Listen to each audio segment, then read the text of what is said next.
Muteke Yokoso. Bienvenue à tous. Salut. Salut. Et voilà, on est 4. Émission pluvieuse, émission heureuse. Nous sommes tous les 4 réunis. Émission masculine surtout. C'était le point météo de Romain. Il n'y aura pas beaucoup de filles aujourd'hui. Par contre, ce sera une émission sportive aussi. Nous comptons sur nos invités Léo et Thomas.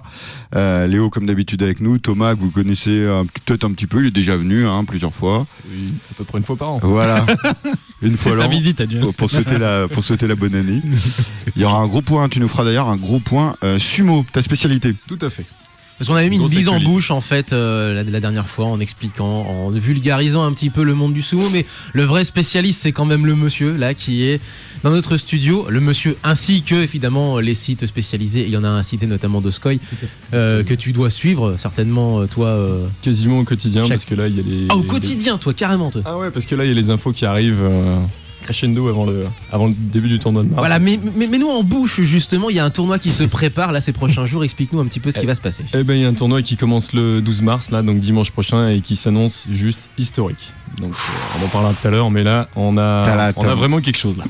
Toi, t'as la manière de teaser. là, franchement. Premier tournoi avec un Yokozuna japonais depuis 20 ans en plus. Ouais, tournoi avec Kat Yokozuna, un nouveau donc japonais. Oh putain, là, t'as les d'enjeux. Non, mais T'as les c'est nations là, voilà. les nations ils doivent faire brûler des bougies, tu sais. Ouais, Nationaliste et tout. notre sport revient. Ouais, c'est un peu ça, il y a un peu Ah un bah, renouveau si, en quand ce même, moment, hein. donc là, il y a une grosse attente sur ce tournoi. Et Pour je vous pense donner que une ça va idée, cartonner. c'est comme un Français champion du monde de pétanque, quoi. Je veux dire, voilà.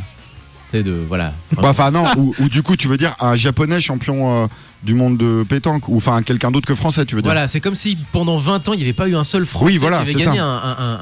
le mondial de la Marseillaise, tiens par exemple, tu vois. Là, Le gros truc. on est Fouillou, Marco Fouillou là, qui arrive Moi, et tout qui ça. revient. Ah, Juste pour entamer l'émission, on avait commencé avec. Alors on a commencé avec une production du label Limond, hein, on le rappelle, le label de feu Hide. C'était Miss Irony, donc produit par les Spread Beaver, avec les Spread Beaver, donc on rappelle le groupe qui accompagnait Hide à la production, Joe, Ina, hein, ils sont tous là, ils participent à l'album, un très très bon album qui était sorti en 2005, que j'avais acheté d'ailleurs lors de notre premier voyage avec Thomas au Tower Records et que je réécoute toujours avec plaisir, Et ça tombe bien Toutes puisque ces tu années vas bientôt après. y retourner au Japon. dans 10 jours. Voilà, dans 10 jours. Tu sais, pour nous bien nous teaser, tu sais. Ah mais moi j'ai rien dit, c'est toi qui amène ça Non, sur le tapis. Hein. C'est pas pour teaser là, c'est pour nous jalouser. Non, c'est toi qui amène ça sur le tapis, je ne me vante point. Je ne me vante pas, je réponds assez facilement à tes sollicitations. Je suis tellement blasé que je le dis normalement. Je suis tellement blasé que je pas tout, c'est trop surfait. ça fera bientôt 10 fois, je veux dire, au bout d'un moment. Au bout d'un moment, je vais commencer Et à pour, prendre un appart. pour la 10e fois, je paye mon coup. Non, j'ai quand même- Enfin, Je pensais que t'allais payer ton... L'enfoiré. Je pensais que t'allais payer ton appart. Fallait bien ça. Et bon, allez, Vlan. Hein, Euh, paye ton appart au Japon, comme ça t'y vas quand tu veux et et nous aussi. quand il est Ouais, nous aussi, surtout. Et nous aussi, surtout. Si j'ai un appart, vous serez bien sûr les bienvenus. Juste pour information, le titre c'était 2D Beauty. Voilà. La beauté en 2D, ça tombe bien, je suis sur des jeux vidéo en gros pixels en ce moment, tiens justement. Et on va parler de rétro, puisque aujourd'hui, alors vous l'aurez compris, on va parler de sumo, mais il y a aussi d'autres actus sportifs, puisque c'est un peu plus ou moins la rentrée des classes. Alors c'est la période elle s'étale sur plusieurs semaines évidemment, de rentrée des classes, mais aussi donc de rentrée sportive, et il y a pas mal de choses à détailler au cours de cette émission. Et puisqu'on parle de rétro, et puisqu'on parle également de sport, non j'ai pas trouvé d'opening d'animé de sport, de sumo en tout cas. Il doit y en avoir certainement, non? Je sais qu'il y a En des tout jeux cas, vidéo de il y a un sumo, excellent Ouais. manga qui est actuellement publié qui s'appelle Hinamaru Sumo, qui est vraiment très très bien, un shonen assez classique mais vraiment très bien et très pointu, sans être rébarbatif pour ceux qui s'y intéressent pas autant que toi par exemple. Mais oui, par contre, à part ça, animé, Non. on a Non. un animé sur le rugby, Voilà. hein, mais sur le sumo. Non, sur le sumo, non, je crois ça, pas. on- Il y a des mangas, effectivement, mais pas de. Effectivement, bah on va quand même rester dans le rétro, dans l'animé de sport, avec l'un des génériques emblématiques des années 80. Et là, on va parler plutôt de baseball. Ça tombe bien puisque à partir de la semaine prochaine commence la Coupe du Monde de baseball, ce qu'on appelle la classique mondiale de baseball. Et les premiers tours se passent un peu partout dans le monde, dont une session notamment, un des groupes de qualification qui va se dérouler au Japon. Yoshimi Iwasaki, j'allais dire Yoshiki, mais non, pas du tout, parce que c'est ce soir qu'il est en concert. Allez, trop par réflexe, Yoshimi Iwasaki Touch, et c'est 1984 je crois. 0418 39 18 15 On dédicace à Laurent. www.facebook.com/mutekikanu, idem pour Twitter. et muteki-radio.fr. あなた真剣に種をしたからそこから何も聞けなくなるの星屑のリネスきっと愛する人を大切にして知らずに臆病なのね落ちた涙も見ないふりすれ違いや回り道をあと何回過ぎたら二人は触れ合うの俺がいたちたち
春はね心のあざ知りすぎてるあなたに思いが空回りお願いタッチタッチここにタッチ切なくて手を伸ばして受け取ってよため息の花だけ束ねたブーケ呼吸を止めて1秒あなた真剣な目をしたからそこから何も聞けなくなるの星屑のミネス誰も愛さなければ寂しさなんて知らずに過ぎてゆくのにそっと悲しみにこんにちは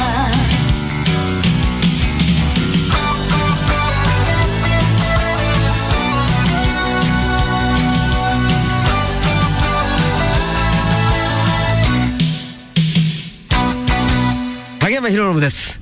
無敵応援してます。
Ah, y a pas à dire, hein, en 91, on savait faire des chansons d'animé. Hein. Mais Putain.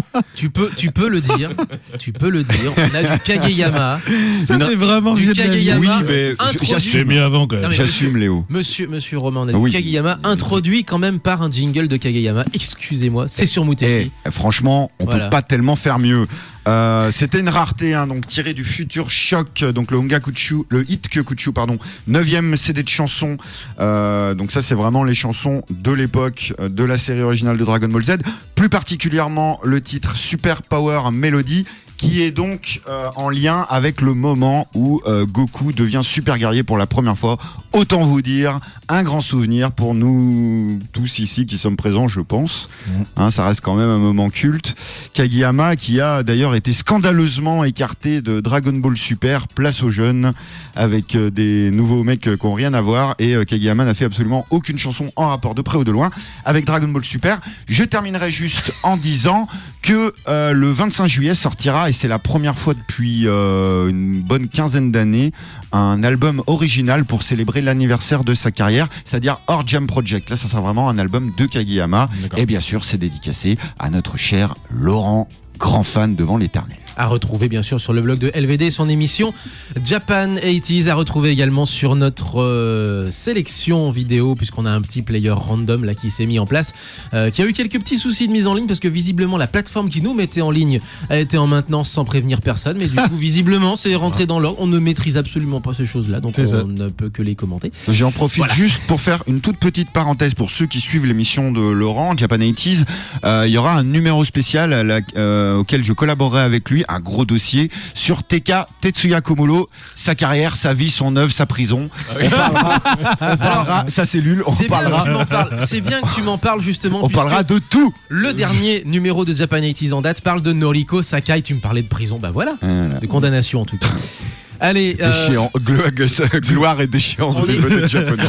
c'est quand même affreux. On est quand même là pour parler de sumo aussi avec notre invité, notre spécialiste Thomas, pour nous parler de sumo. Donc vas-y, tu nous as bien teasé ce tournoi de Osaka. Explique-nous un petit peu, voilà, ce qui se passe et justement, déjà ce qu'il en est, c'est-à-dire que le sumo, on en a parlé un petit peu, on a essayé de vulgariser en disant que c'était un combat qui remontait notamment à l'époque Edo, même voire avant, à l'Antiquité d'ailleurs. Mais qui a été codifié voilà à l'époque Edo. Mais ça consiste en quoi pour ceux qui n'en auraient jamais vu, à part des gros, enfin d'une certaine façon de manière extérieure, des gros qui se tapent dessus. Mais c'est pas que ça, parce que c'est du muscle. Donc Ouais. explique-nous. C'est une philosophie, le sumo. Exact. Ouais, déjà. Mais bon, pour le combat à proprement parler, donc c'est deux adversaires sur un cercle sacré qui doivent s'affronter. Et vous battez votre adversaire si vous le mettez au sol. Enfin, si vous faites toucher une partie de son corps autre que les plantes de pied. Un troisième appui, je crois. Un hein. troisième appui, Voilà. ouais, par exemple, une épaule, un coude, un genou, ce que vous voulez. Ou si vous le projetez en dehors du cercle. Donc des fois, ça donne des combats très spectaculaires et très rapides. Dangereux aussi pour les personnes au premier rang. Des fois, il y a des petits bobos et des petits accidents. Parce que forcément, quand vous avez 180, voire plus kilos qui vous déboulent dessus, ça peut faire mal. Aïe aïe aïe. Faut pas laisser traîner les deux de pied. C'est ça. Mais sinon, là, l'actualité du moment, elle est intéressante parce que pour la première fois depuis 1998, on a un Yokozuna japonais. Alors, Yokozuna, putain, qu'est-ce 20 que c'est ans, Voilà, quoi. qu'est-ce que c'est qu'un Qu'est-ce que c'est Yokozuna qu'un Yokozuna? C'est le plus haut grade du sumo de C'est quoi, l'hiérarchie. c'est le héros, c'est le grand champion, C'est le grand champion, c'est le héros, c'est le mec tout ce que vous voulez. indéboulonnable, la C'est ça. légende. je sais pas. Et ce qu'il faut savoir, c'est que c'est un grade en fait qui est acquis, mais duquel on ne peut pas être déchu. C'est-à-dire qu'en fait, une Comme fois un que vous êtes titre Yokozuna, d'ex-président de la République, quoi. Monsieur le Président, quand on t'appelle 10-15 ans après, quoi. Ouais, sauf Exactement. qu'en fait, il fait pas que siéger au Conseil constitutionnel, il tape visiblement le Yokozuna, quoi. Ouais. Voilà. Et puis il a une influence, après il prend une école aussi, enfin bref, Il y a beaucoup de choses vraiment quelqu'un. Ouais. C'est une Ouais. responsabilité, C'est une il y a un responsabilité. comité, je crois, qui élit le truc, non, je sais pas. Exactement, bah ça on en parlera un petit peu parce que justement il y a eu une petite discussion par rapport à ça, hein, Tiens par rapport donc. à la nomination Tiens donc. de Kisei Misato. Voyez-vous ça. Curieusement, bizarrement, c'est étrange. Mais Bah non, mais voilà, que Yokozuna c'est tout ça, et par contre le jour où vos résultats sportifs ne suivent pas, ou n'êtes plus à la hauteur d'un Yokozuna en termes de victoire, de performance, eh bien la Nihon Sumo Kyokai vous met gentiment à la retraite. Si vous êtes trop souvent blessé, on pense notamment au grand Takano Hana, pour ne citer que lui, qui a été obligé par la Nihon Sumo Kyokai de prendre sa retraite. Mais souvent, en fait, ils sont pas en fin de carrière, mais assez souvent, c'est quand même le troisième tiers de leur carrière d'athlète, et donc ils ont déjà quelques blessures certainement à leur actif, non ? Il y a certains Rikishi sont montés très vite. On pense à Sesshorio récemment, à Kuho aussi, qui sont montés très très rapidement. Ils sont devenus Yokozuna à 20 et quelques années. Donc ça veut tout dire et rien dire. Comme Kiseno no Seto, là, c'est le couronnement en fin de carrière, plus ou moins, ou vraiment dans sa dernière partie. Et pour certains lutteurs, c'est vraiment la montée irrésistible, l'ascension terrible. Ils écrasent tout le monde et ils montent assez rapidement, donc il y a un peu de tout. Une carrière de sumo, c'est un peu comme une carrière de sportif professionnel, je veux dire lambda, c'est-à-dire tu commences à être dans le très haut niveau à partir de 20 ans et tu finis à 30, 32, 33, 34 ans, quelque chose comme ça, non, même pas. En général, ils vivent pas super vieux en plus. Il y a vraiment des cas de figure différents. Il y en a qui arrivent à retrouver une hygiène de vie assez intéressante, en perdant vraiment beaucoup de poids et en arrivant vraiment à une espérance de vie correcte. Il y en a malheureusement qui se font emporter par des crises cardiaques, des accidents cardiovasculaires forcément dus effectivement à la graisse qu'ils ont dans leur corps.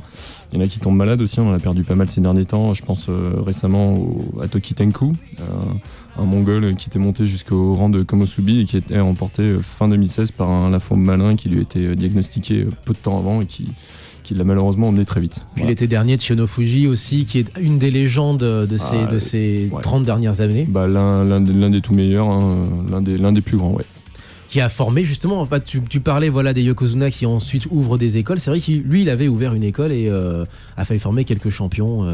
Dont Chiyo Taikai par exemple. Qui a repris le Chiyo. Il y a des filiations comme on faisait d'ailleurs à l'époque de Edo, où tu avais le shogun qui parrainait certains enfants de nobles et qui donnait en fait en cadeau le premier kanji du nom en fait, ou le deuxième kanji du nom, ça dépendait aussi, et donc qui indiquait comme ça une filiation. Et ça c'est une tradition, c'est vrai qu'il y a beaucoup de symboliques et de traditions qui sont restées en fait. C'est un peu une survivance de l'époque Edo jusque dans les symboles finalement. C'est ça. Mais c'est peut-être ce qui continue aussi à plaire au public japonais, quoi. Enfin, je veux dire, c'est genre une transmission, quoi. Le Japon change, le sumo reste. C'est un peu ça, non ? Ça pour changer, il change le Japon, Mais oui, c'est vrai. Il y a des valeurs. Et il a tellement changé qu'en plus c'était les Mongols qui étaient les grands champions ces dernières années. Donc là, il l'avait un petit peu mauvaise aussi. Alors les Mongols, on va peut-être préciser, c'est pas dû au hasard, c'est qu'il y a déjà une lutte mongole qui, plus ou moins dans sa manière de faire, est compatible avec la lutte japonaise, quoi. Compatible, et ça sort vraiment les grands champions de lutte mongols sont souvent amenés à faire du sumo. Ils sont souvent très performants en sumo. On l'a vu avec Asashio Liu, le premier vraiment qui a percé, puis Akuho. Putain, Asashio Liu. Moi, vous savez que je l'ai quand même eu à la même distance que moi, peut-être un tout petit peu plus loin. Quand il avait fini son combat, il m'est passé juste devant, quoi. Il m'a fait un signe de la main comme ça. Je l'ai pas touché, évidemment. J'ai une photo de lui, il est devant moi. Ah, sérieux ? Mais alors que les Japonais, ils sont tous à 50 mètres, tu vois, c'était rigolo. Et oui, parce que t'es pas comme eux. Bah non, non, il a halluciné, quoi. Genre, il l'a pas montré, un petit signe de la main. Il a fait tiens, mais qu'est-ce qu'il fait là ? Il s'est paumé, là. Le sécurité. Donc vous êtes allés. Alors, tiens, racontez-nous justement, vous êtes allés vous deux à un tournoi de sumo. Racontez-nous un petit peu comment ça se passe. On est comme au tennis, c'est-à-dire on prend un billet à la journée, on regarde tous les combats à la suite les uns les autres. C'est un peu comme ça que ça se passe ou Oui, c'est ça, puisqu'en fait avec Thomas, malheureusement on n'a pas pu se caler en 2005 ou en 2012. Par contre moi j'en ai vu deux ans de suite, enfin une fois en 2007, une fois en 2010, et c'était le tournoi de Tokyo d'Asakusa. Et effectivement, alors il faut aller, c'est un peu galère parce qu'il faut se lever super tôt pour aller prendre sa place. Après tu te casses, tu fais ce que tu as à faire, tu reviens l'après-midi. Et là, c'était genre de 2h à 6h ou 6h30. Et là, c'est les matchs ininterrompus jusqu'à la confrontation entre le Yokozuna et celui qui, voilà. Et puis, généralement, les très hauts classés en fin de journée, effectivement. Ouais. Et à cette époque-là, donc, moi, où j'ai pu m'y rendre, c'était Asashio Liu, le Yokozuna. Le boss, le patron. Le patron, effectivement. C'est ça. Très bien. Donc c'est assez impressionnant. On vous encourage à le faire. Il y a moyen en fait de récupérer des places, même si vous ne connaissez personne au Japon. Toi, tu y allais directement au guichet. Alors. Non, non. moi en fait nous par quelqu'un le Ryokan où on allait à l'époque avec un japonais qui s'appelait Kenichi qui était très très sympa, qui nous aidait pour pas mal de trucs et il nous avait accompagnés pour qu'on prenne nos places. Donc voilà, là il y a quand même quelqu'un qui nous avait un petit peu guidé. Après, maintenant avec le développement de l'internet, vous pouvez arriver en fait, ils commencent en fait à s'ouvrir un petit peu plus en avance. De toute façon avec les JO qui sont en ligne de mire, plus ils facilitent en fait l'avenue des touristes pour toutes sortes d'événements, même très japonais comme le sumo. Donc vous pouvez commencer à trouver vos places. Faut s'y prendre à l'avance quand vous êtes à l'international et que vous souhaitez vous y rendre, mais sinon, vous pouvez essayer sur place avec un japonais qui vous aide et tout, parce que c'est le bordel. Il y a des files d'attente de 1 heure, 1 heure et demie. Les systèmes de loterie aussi, les trucs. Il y a plusieurs façons de prendre des billets. Il y a dont un système de loterie qui est absolument rocambolesque. C'est n'importe quoi. Ouais. C'est quand même comme d'hab. C'est folklore local. Tout à fait. C'est une expérience. Vous pouvez aussi goûter le shanko, qui est la nourriture traditionnelle en fait des sumo, qui est un plat qui n'est pas du tout calorique. Donc il y a un peu de tout quoi. Dedans, il y a du poulet, il y a du riz, des légumes. Genre, tu manges ça, après, t'as plus faim, quoi. Ouais, t'as plus faim pour la semaine, quoi. T'es bien, pour la quoi. semaine. Voilà. Ah ouais. Et eux, ils mangent ça matin, midi et soir. Donc 3 fois par jour, vous l'aurez compris, mais ils ne font pas que ça, évidemment, il y a un entraînement qui est extrêmement dur, avec justement ces dernières années quelques dérives en disant ouais mais nous on est des sumo à l'ancienne, on est une école à l'ancienne pour les japonais voulant dire à la dure voulant dire des coups de bâton dans ta gueule, et le problème c'est que justement on est à une époque où c'est pas permis déjà d'une part, on est à une époque où ça n'est plus accepté socialement parlant, et c'est vrai qu'il y a quelques scandales à ce niveau-là en disant ce sont des athlètes professionnels et non des forçats. Et c'est vrai qu'il y a des mentalités effectivement qui mettent un petit peu de temps à changer selon les écoles. Après il y a des scandales, mais globalement ça continue un peu comme chacun veut faire. Ouais, il y a surtout beaucoup moins de jeunes japonais qui veulent s'engager et devenir sumo. Et c'est ça le souci, c'est exact. surtout le gros problème du moment, mais c'est en train de changer justement grâce à la recrudescence de victoires japonaises en tournoi, parce que ça peut vous paraître logique, voire même limpide, évident, mais en fait avant 2016, on n'avait pas eu une victoire japonaise en tournoi depuis 2006, ce qui est une éternité. Il y a 6 tournois par an, c'est une éternité.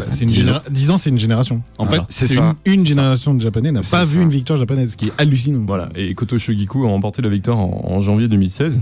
Bon, victoire très controversée. Très très borderline la victoire. Et par contre, on a eu d'autres victoires japonaises, notamment, je crois que c'était en septembre avec Goeido, un autre zeki japonais qui lui a remporté ses 15 combats. Donc là, boum, qu'est-ce qu'il y a ? Donc sans conteste. Là. Sans conteste. Et en plus, il était menacé de perdre son rang de zeki. S'il faisait plus de défaites que de victoires, il était destitué de son rang de zeki. Alors voilà. Ouais, en fait, il faut expliquer que. Et là, il y a un tableau. 15-0. Boum. Il y a un tableau. Et en fait, il faut expliquer, parce qu'on avait fait effectivement une émission qui expliquait un peu le tournoi au mois de janvier. Je crois que c'est fin janvier. C'est ça. Donc si vous voulez réécouter l'émission podcast, faites-le pour reprendre les règles. Il y a 15 matchs. C'est ça. Pour les sumotori par tournoi. Il y a un tournoi tous les 2 mois, et donc c'est pour ça que tu parles de 15-0 ou de 12-3 ou des choses comme ça. Et on comparait ça un petit peu au ranking de l'ATP, de la WTA en tennis, c'est-à-dire que si tu as plus de victoires que de défaites, tu montes. Voilà, à la fin du tournoi, tu montes au tournoi suivant, tu montes en grade. Évidemment, tu rencontres des adversaires un petit peu plus forts selon ton grade. Et si tu, à l'inverse, reçois plus de défaites que de victoires, tu descends. Évidemment, tu reçoit ensuite au tournoi suivant des adversaires un petit peu moins forts, on suppose que tu peux remonter ensuite derrière. 15-0, c'est pas mal quand même. Oui, plutôt oui. À défaut d'être pas mal, c'est rarissime, et c'est la première fois qu'un lutteur, ce qu'on appelle Kadoban, donc menacé de perdre son rang de zeki, qui réalise une fiche de 15-0. Ça s'était jamais vu. Ozeki, c'est l'aspirant champion, c'est le 2e grade justement, ça, après le Yokozuna. Et là, on a encore mieux, puisqu'en janvier, et ben voilà, le grand champion, l'éternel second, l'éternel espoir, le Poulidor, non, le vrai Poulidor, c'est Chio Taikai, qui a jamais été, justement, qui était un des grands champions de ces 20 dernières années, qui n'a jamais réussi. Caillot aussi, mon chouchou, mais exactement, les deux ont longtemps été des Poulidors, mais là, je crois que des Poulidors comme Kisei no Sato, on n'en a jamais vu. C'est à ce point-là, d'accord. Des cyclistes français. Qu'est-ce qu'on français. vient de citer alors? Chio Taikai, il avait gagné des tournois, Caillot aussi, mais Kisei no Sato, il a toujours été 2e, quoi. depuis très longtemps. Il est Ozeki depuis 2012 et il n'avait jamais gagné un tournoi. Vous imaginez, là, ça fait 5 ans qu'il est c'est ça. 5 Bah ouais, ans qu'il mais- bute sur le plafond de verre. Tu vois, La c'est- persévérance, mec, ça Mais paye. Après, il a pas de chance non plus parce qu'il est dans une génération où il a un monstre qui truste toutes les victoires qui s'appelle Akuho. Et quand Akuho Mongol, est pas là, il y a encore. Mais rien que le nom, déjà, il fait peur, en fait, tu vois. Il y a encore Haruma Fuji. Pas autant que qui- Akebono avec son regard de je vais te manger. Tu sais, je vais te manger. Et c'est 220 C'est kilos. un Hawaïen. Moi, ce que j'adorais, je pense qu'on va faire une pause après derrière, c'est que ce qui m'amusait il y a 20 ans, moi j'ai un peu décroché. C'est vrai que toi tu as réussi à garder la foi. Moi j'ai un peu perdu la foi on a perdu les grandes figures d'il y a 20 ans. C'est que t'avais Akebono avec son regard, il était hawaïen, son regard très méchant, très américain d'ailleurs, où il disait ouais, je vais te manger, tu vas voir, je vais te manger tout cru, mais c'est genre vraiment, tu sais, pour de vrai quoi. Genre, il va te gaver. Genre, Et t'avais en Genre face ce matin, j'ai mangé un comme toi. Ça me ferait pas peur d'en manger un deuxième. Et t'avais en face deux types de réponses. T'avais soit Takanohana qui avait un regard très bouddhique, donc ça donnait des affrontements. Tu vas voir ce que tu vas prendre, et l'autre. Pardon. Moi, je vais te défoncer. Nani. L'autre, c'est tout tranquille. Non, mais je vais te défoncer. C'est y a ça. pas de- Et c'est un regard très très zen, très très bouddhique justement. Et t'avais aussi Musashi Maru qui était aussi un hawaïen, mais alors un hawaïen, tu sais, beaucoup plus polynésien dans son état d'esprit, avec. Oh là on verra mon gars. Oh là, on verra. Très C'était nonchalant. exactement ça, c'était magnifique. Je gagne, c'est des bien, gueules, et c'était je des- perds. Eh ben, tant pis. Non, mais le seul c'était qu'on a des- quand même c'était vu des vraies faire le gueules. con, quoi. C'est le C'est seul vrai qu'on a vu faire le con. C'est pas d'autre mot. Alors attends, alors faire le con. Ouais. Parce que c'est faire le con au niveau japonais ou faire le con au niveau français parce que... C'est faire le con au niveau japonais, ça Ah. restait discret, mais il se permettait des fois quelques facéties après les victoires ou quand Ah ouais, on lui donc des remettait trucs les coupes de qui l'empereur. choquent, parce choqueraient que des japonais, c'est qui choquent le- des japonais quoi. Ouais, mais du coup, c'est bien. Le Voilà. sumo, ça reste quand même extrêmement cadré, Ah ouais, polissé, voilà. il n'y a Codifié. rien qui dépasse. Ouais. C'est à la japonaise, hein, vraiment. hein. Et lui, il apportait une touche un peu différente, tout en étant le grand champion hyper respectueux, hyper respecté. Et c'est en ça que ça Donc marche. il en aussi, est parce que c'est d'autant pas un plus guignol. sympathique. Exactement, et il était très respecté, Musashi Maru. On va enchaîner avec l'autre chanson de sport que j'avais prévue, et c'est aussi une vieillerie. Et on parlait de sport masculin, oui, il y a un triangle amoureux, effectivement, c'était Touch. Et là, on va parler de filles avec Seishun Prélude. Oui, je suis pas allé chercher très très loin, il s'agit de Jeanne et Serge pour ceux qui n'auraient pas compris la référence à Taka Yo. Oui, Pour, Taka Ryu, ouais. Voilà, le titre japonais Seishun Prélude. Et c'est tout de C'est suite l'émission des raretés, là. sur Muteki, l'émission des vieilleries, là, pour le coup. Ouais, et complètement.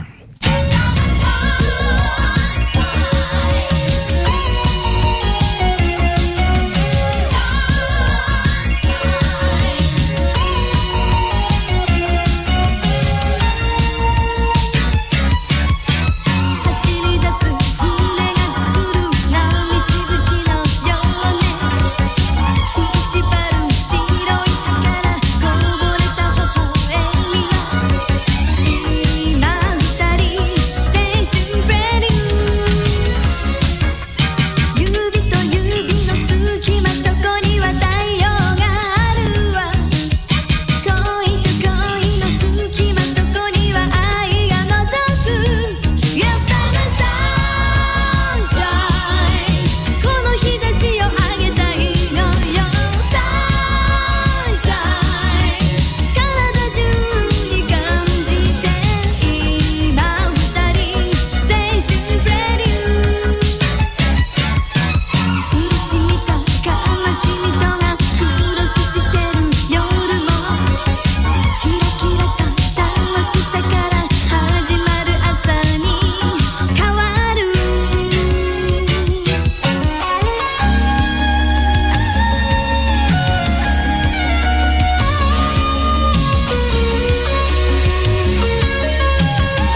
ではまだ間がある羽伸ばして楽しみなさい夜のお散歩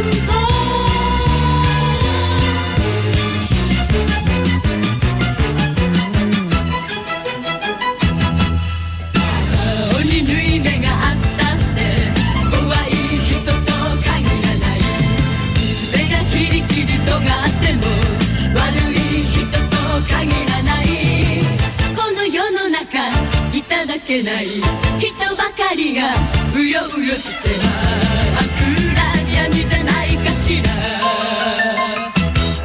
夏の夜は色濃く更けてゆく誰もが熱いキスを交わしたまらないそこどけそこどけほらそこどけそこどけほらほらほらほらほらモンスターさあ勇気を出してごらんモンスターオリバリでねモンスター震えていちゃダメじゃないのモンスター手を挙げるのよモンスターが来たぞモンスターが来たぞモンスターモンスターモンスターモンスターモンスターモンスター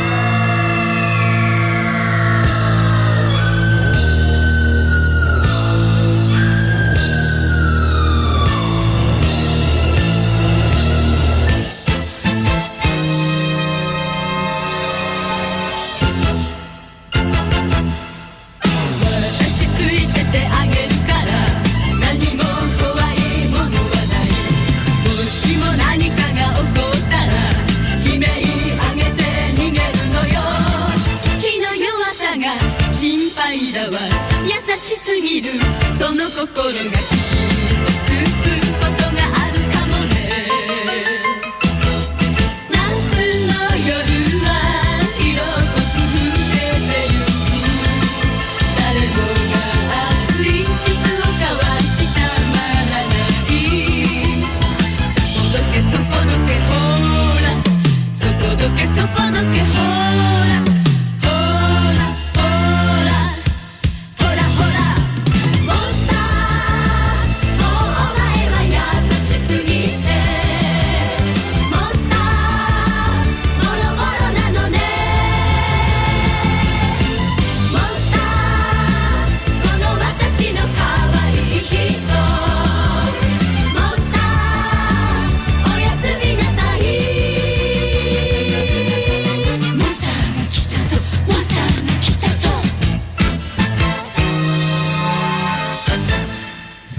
Aïe, aïe, aïe. À l'instant, c'était les inventeuses en quelque sorte du concept d'Idol, les Pink Lady. Groupe cultissime au Mais Japon. Complètement méga. Alors par contre, qui a une carrière absolument. Tu connais ça, hein? Tu fais le mariole là, hein, ouais. Voilà. Ah, t'as rien à dire là, hein? Ah, tu la ramènes moi, hein? Pas compris, c'est con. Non, parce qu'il m'a taillé avant. Ouais, non, mais attends. Ah, parce qu'il y avait du off. rien dire. Alors, Il y a une prolongation du off là. je peux peut-être finir Ouais, ma fini, phrase. Voilà, fini. qui a une carrière absolument météorique, qui a duré peut-être 5 ans, même pas 3-4 ans à peine avant de se séparer, de sortir quelques albums comme ça. Lors 10 de reformation. 10 albums en 3 ans, en 4 ans quand même. Ouais, en 4-5 ans à peine. Le dernier date de 84. Elles étaient déjà séparées lorsque l'album est paru. Donc voilà, ce sont les premières idoles. On est à l'époque de la disco. La Monster, c'est 1978, quelque chose comme ça. Et le parcours, voilà, dans le registre, que sont-elles devenues? L'une est vraiment restée arc-boutée sur le côté idol, gentillette, actrice et pop musique en général. L'autre a carrément contribué à fonder Animetal. Rien que ça, que nous on a connu. C'est quand même incroyable avec, quoi. Enfin. Voilà, que nous on a connu avec les pochettes dessinées Japon, par Philippe quoi. Cardona, que vous connaissez aujourd'hui sous les traits du dessinateur de Noob, aux côtés évidemment de sa compagne à la ville, Florence Torta, le duo de choc. Et... Animetal, Pink Lady, même combat. Mais c'est exactement ça en plus. Quand même les deux trucs les plus éloignés qui puissent Mais exister. c'est beau, moi je trouve ça très beau. Ah, c'est rigolo, Ouais, ouais. ouais. C'est fun. Très vite, on a quelques news avec notamment le Centre culturel Aragon à Oyonnax qui propose une expo en ce moment sur le manga art populaire. C'est à voir donc du côté de l'est du département de l'Ain, vu qu'on n'est pas très loin, on en parle aussi un petit peu. À Paris, une rétrospective de Akira Kurosawa, c'est maintenant et je crois que c'est jusqu'à mercredi prochain. Une rétrospective Akira Kurosawa avec 8 films en 8 jours. Ça se passe au Reflet Médicis, salle qui fait partie du réseau Les Écrans de Paris si vous cherchez sur Facebook. Autre expo à voir à Paris également, l'expo Game, avec là pour le coup on n'en parlera pas non plus énormément parce que c'est une expo sur l'histoire du jeu vidéo qui se passe à la Fondation EDF, mais dont tout le monde a déjà parlé, mais c'est vrai qu'elle a ce côté interactif qui la rend très intéressant à voir. On parlait de sport également très vite, puisque on va pas forcément parler que de sumo, il y a aussi la reprise de la J-League et c'est pour vous messieurs Thomas et Romain, le Trinita de Oita, l'équipe de la petite ville de Oita fait son retour. L'équipe de Branlo. Mais effectivement, c'est quasiment ça, c'est ça le souci. Si vous n'avez pas compris, hein, ils sont très attachés à Oita. Mais bien sûr. S'ils sont arrivés à remonter, et on c'est que les autres doivent vraiment être mauvais. On salue encore une fois notre ami Laurent qui est là-bas. Évidemment, on salue également Kojiro qui est à côté, juste à côté à Beppu, dans le département de Oita. C'est au sud du Japon et on vous conseille d'y aller parce qu'il y a beaucoup de onsen et en plus de ça, Oita c'est mignon comme tout. Ah, puis son bar otaku, c'est quand même un sacré lieu, quoi. Et c'est un bar à otaku absolument terrible. Et donc l'équipe donc de Oita, professionnelle, je le rappelle, oui parce que c'est un petit département, mais ils ont le droit d'avoir une équipe pro qui fait son retour en deuxième division. C'est chaud, ouais. J'aimerais bien me ramener un maillot quand même, juste histoire de. Après avoir gagné la 3e division, voilà, c'était la saison dernière. Je l'écharpe, je la remettrai fièrement. C'est la loose quand même. Non, mais on les aime. Mais on les aime. Voilà, donc c'est la loose magnifique. Vous l'aurez compris, le championnat a repris. Allez voir du côté du J-League Blog et de Patrick du côté de Grenoble, puisqu'il est basé à Grenoble. Donc avis aux Grenoblois, puisque je l'ai été pendant quelques années. Autre dernière info sportive à sortir, c'est la classique mondiale de baseball, la Coupe du Monde de baseball. On en parlait en début d'émission et j'ai retrouvé les dates. C'est à partir donc de samedi de la semaine prochaine, 9 mars, avec 4 villes pour le premier tour, 2 villes pour le second tour et le Final Four qui se déroulera du côté de Los Angeles. Et ça va s'étaler durant tout le mois de mars. C'est un petit peu la pré-saison pour tous les championnats. Ça permet un petit peu de s'entraîner avant de commencer la grosse saison. Et ça va se passer au Tokyo Dome. Il y aura un groupe de qualifs avec le Japon, bien entendu, logique, Cuba, la Chine et l'Australie. Juste une toute petite news avant de passer sur Léo. Enfin, sur Léo. Ah, Léo.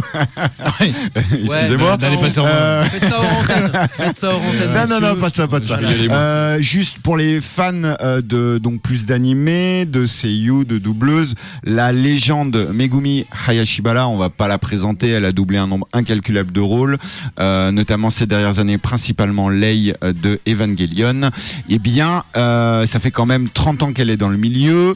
Elle va fêter sa 1300e émission de radio Tokyo Boogie Night, commencée en 1992 cette année, et pour la première fois depuis le début de sa carrière, elle va se produire en concert. En fait, elle a participé à plein d'events liés à des doubleurs, etc. Mais elle a jamais fait de concert toute seule, donc peut-être la peur, peut-être je sais pas. En tout cas, elle organise un concert. Il y a un concert d'organiser alors je crois que c'est fin juin. Je vous redonnerai la date au Nanakoson Plaza à Tokyo. Et donc voilà, la première fois en 30 ans, premier concert. Alors qu'elle fait des génériques, mais alors c'est quand même un nombre incalculable de génériques. C'est quand même fou. 90. On l'a écouté, la Megumi, dans les années 90, Slayers et compagnie, on en a mangé. Allez, je fais vite, parce qu'il y a comme une news rugby et 2-3 petits trucs. Et ben là aussi, la saison a repris. Oui, la saison 7 a repris. Donc les Japonais ce matin étaient à Los Angeles. Malheureusement 2 défaites parce qu'il n'y a que 2 matchs. Las Vegas, non? Oui, Las Vegas. Pourquoi j'ai dit Los Angeles? Non, parce qu'on parlait de Los Angeles sur le Final Four. Donc Las Vegas, c'est plus casino là. Donc du coup, 2 défaites. Bon, logique, contre l'Australie, une atomisation et puis voilà. Donc on verra pour la suite. Mais les Japonais, comme d'habitude, on espère au moins qu'ils gagnent un match durant le week-end. 2 petites news. Juste pour dire que par rapport à l'émission, merci, au revoir. Par rapport à l'émission de la semaine dernière. L'objectif, pas être ridicule. Voilà, c'est déjà bien. Ouais, pardon. Du coup, Lyon eSport, tu en as parlé la semaine dernière, mais ça a lieu ce week-end. Voilà. Et puis, dans 2 et Medinasia. Voilà, pour en terminer pour le triptyque. Et dans 2 semaines, il y aura le Clermont Geek Convention qui aura lieu dans 2 semaines, donc dans 2 week-ends. Pour info, voilà. Voilà, alors on va juste enchaîner encore une fois là, puisqu'il nous reste encore quelques petites minutes sur Thomas et le sumo. Qu'est-ce qu'il faudrait faire là pour le coup? On veut découvrir le sumo. Qu'est-ce qu'il faut faire? Il faut se connecter sur Dosco, il faut regarder Eurosport. Ah non, c'est plus Eurosport maintenant. Non, c'est plus Eurosport. Il faut. Qu'est-ce qu'il faut regarder? sur, la NHK World? Ouais, vous pouvez, mais moi ce que je fais, je vais sur une chaîne YouTube qui est gérée par un gars qui s'appelle Kintamayama, qui nous met C'est en ligne. presque un nom de sumo en soi. c'est vrai. Voilà, c'est ça. On pourrait y croire, ouais. Et du coup, en fait, il nous met les résumés de chaque journée. C'est fait très rapidement le soir. Moi, quand je rentre, c'est dispo. Donc, ça dure un petit quart d'heure. Vous avez tous les combats de la Makuuchi, donc de la première division. Donc, c'est juste le format parfait. Vous pouvez compléter en allant voir le site de Johan, donc Doskoi, pour avoir des articles papier, écrits.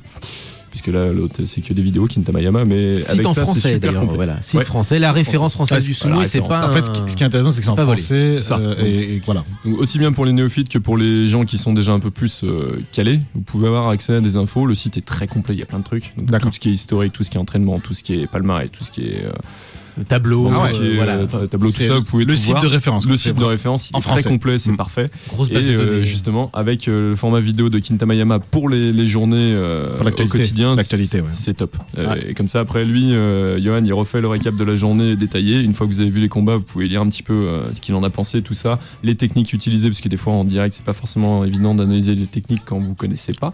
Donc c'est super complet. La doublette est très intéressante. Je termine juste. Là, le tournoi d'Osaka de mars est complet. Il n'y a plus une place de dispo depuis belle lurette.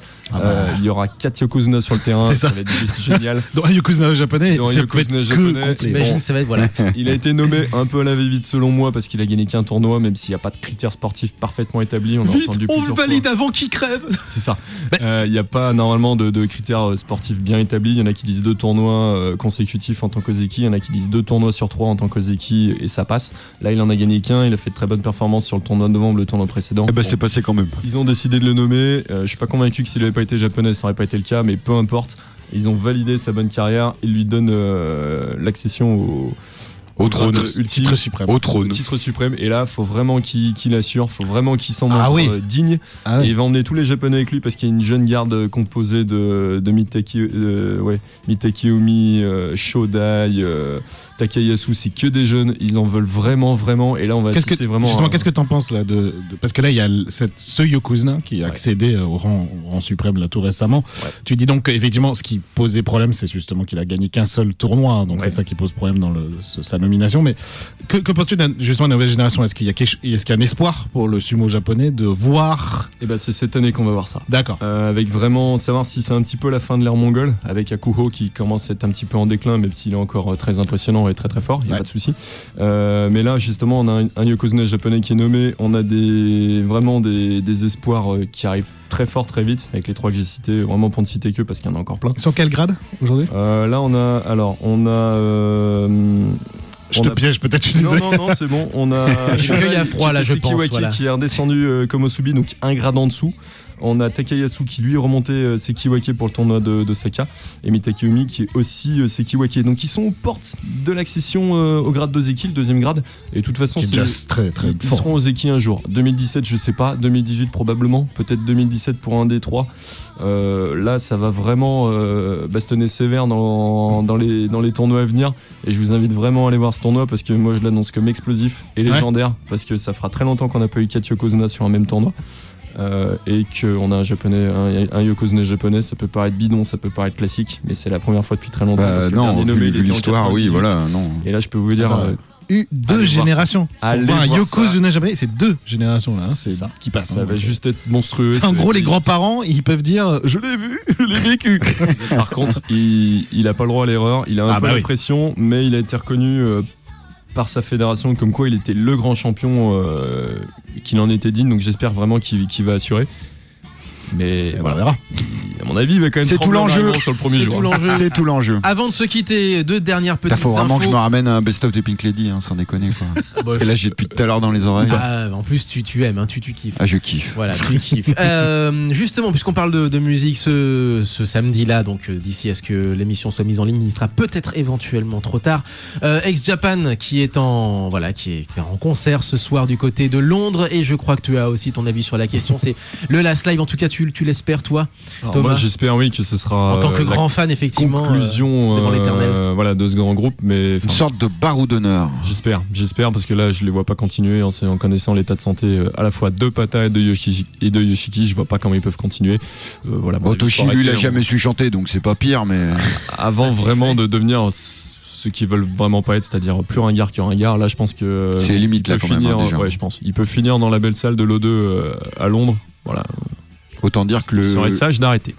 Yoshiki est pas du tout mégalo. Quand vous voyez la salle, faut la remplir quand même. Hein. Donc c'est ce soir, et également à partir de cette semaine, et ça a commencé hier et ça finira dans un mois à peu près, il y a le groupe Plastic Zooms qui fait ça a tourné en France et ça va durer voilà, Ouais. à peu près un mois. On va les voir à Made in Asia à Bruxelles, on va les voir à Liège également, à Lille, à Paris pour 2 dates le 18 et le 25 mars, à Marseille, à Toulon pour Mangazur le 15 avril, ainsi qu'à Montreux je suppose également pour Polymanga Salon qui se tient le même week-end que Mangazur. Il y a gros conflit.